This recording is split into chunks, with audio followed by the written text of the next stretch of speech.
জাকাতিল মাফরুজাতা, মালের জাকাত হয়ে গেলে দিয়ে দেবেন। কি বললাম বুঝলেন? আমাদের রমজান মাসে ধনী মানুষরা কিছু ভুল তুল করে, এগুলোকে একটু বলে দেবো, বলে দিয়ে আপনার জানা হয়ে যাবে। জাকাত ইসলামের এমন একটা বিষয় যে আপনাকে জাকাতের টাকাটাই দিতে হবে। আপনি শাড়ি কিনে এনে বিলি করতে পারবেন না, এর রাইট আপনার নেই। রমজান মাসে অনেক মানুষ দেখছি জাকাতের শাড়ি কিনে আনছে, এনে বিলি করছে না, একদম নয়।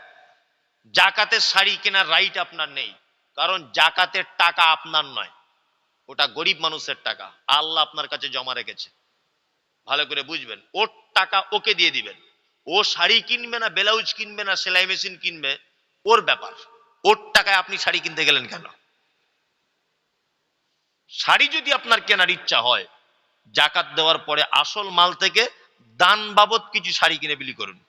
পরের টাকায় পরের তেলে মাছ ভাজার রাস্তা, হ্যাঁ, একদম নয়। জাকাত সম্পদ, টাকা হয়েছে, টাকা দেন। 1 টাকাও আপনি এদিক ওদিক করতে পারবেন না। আর একটা কথা বলছি, যারা এলাকায় ঠিকাদার আছেন, বড় বড় ব্যবসাদার আছেন, তারা জাকাত হিসেবে টাকা দান করেই যায়, কিন্তু মাল হিসাব করে না, তাই না?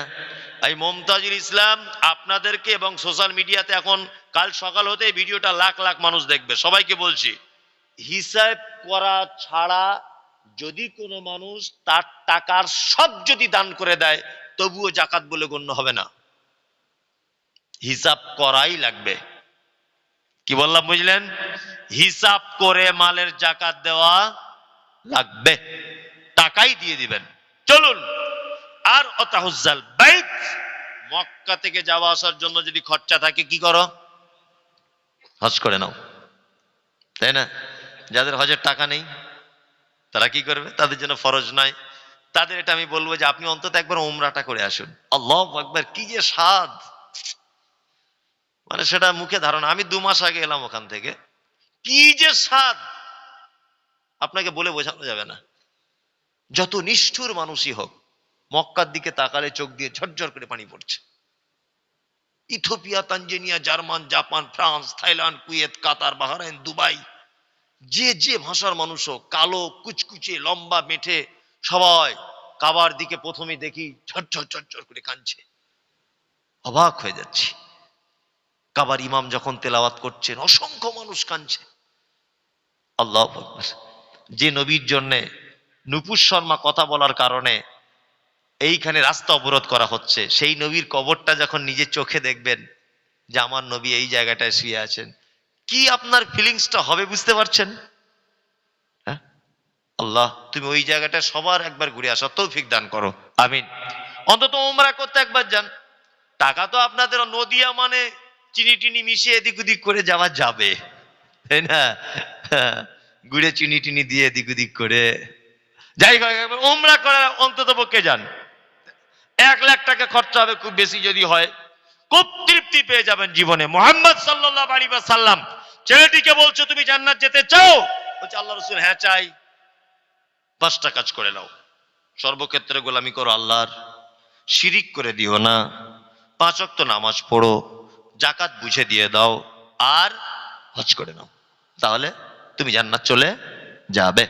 এতক্ষণ যারা আমরা বসে আছি, আল্লাহ তুমি আমাদের সকলকে আমল করার তৌফিক দান করো, আমিন আমিন আমিন। যারা এতক্ষণ বসে আছেন আপনারা নিশ্চয় আল্লাহওয়ালা মানুষ, বা হাদিস কোরআন শুনবেন এই বলেই বসে আছেন। 2টো লোক বলুন তো যে আজকে আপনার এই কথাটা আজ থেকে আমি আমল করা শুরু করব। যত কথা বলেছি সব না, 2টো কথা বলুন। একটা লোক বলুন তো আজকে একটা করব। কি করবেন আপনি? আচ্ছা, আপনি ওটা তো আপনার আছেই।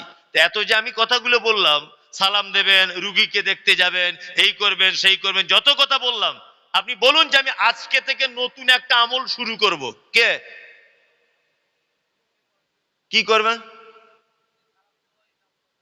সবাইকে সালাম দেবেন? বেশি আবার উল্টো পাল্টা করে দেবেন, লোকে পাগল বলবে। তবে আপনি বেশিই দেবেন, অসুবিধা নেই। আমি ওটা হাসানোর জন্য বলিনি, এমনি বললাম আপনি বেশিই দেবেন। সব থেকে বেশি যাকে একটা দেওয়াল এপার ওপার হয়ে গেলে হাদিসে আছে তাকে সালাম দাও। কি বললাম? এগুলো ফ্রি নাকি? যেগুলো আমলগুলো বলেছি, একটাও টাকা খরচার আমল বলেছি যে দান করো না? ওই টাকার লাইনে আমি নেই। আমি আপনাকে ফ্রিতে যাতে নেকি বেশি হয় সে আমল বলে দিয়েছি, তাই না? আল্লাহ, যারা আমরা বসে আছি তুমি আমাদেরকে ক্ষমা করে দাও, আমিন বলুন। আমি মুসাফির, এই মুহূর্তে আমার দোয়া কবুল হবে, এটা আল্লাহর নবী বলেছেন। কি বললাম বুঝলেন? আল্লাহ, আমাদের মধ্যে যারা অসুখে আছে তুমি তাদেরকে সুস্থতা দান করো, আমিন। আমাদের আব্বা মা আত্মীয় স্বজন যারা কবরে চলে গেছে, আল্লাহ তুমি তাদেরকে ক্ষমা করে দাও, আমিন। আর খাস করে দোয়া করি এই জলসা করার জন্য যে সমস্ত আমার যুবক ছেলেরা বন্ধুরা তারা পরিশ্রম করেছে, অনেক খাটাখাটনি করেছে, তাই না? আল্লাহ তুমি তাদেরকে দিনের জন্য কবুল করে নাও, তাদের আব্বা মাকে ক্ষমা করে দাও, তাদের মানে সংসারে সচ্ছলতা দাও।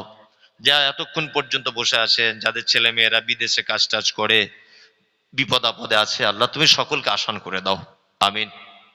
খাস করে দোয়া করি যে আল্লাহ, কতদিন পর্যন্ত তুমি আমাদেরকে ডেকো না, যতদিন না পর্যন্ত তোমার ডাকে সাড়া দেওয়ার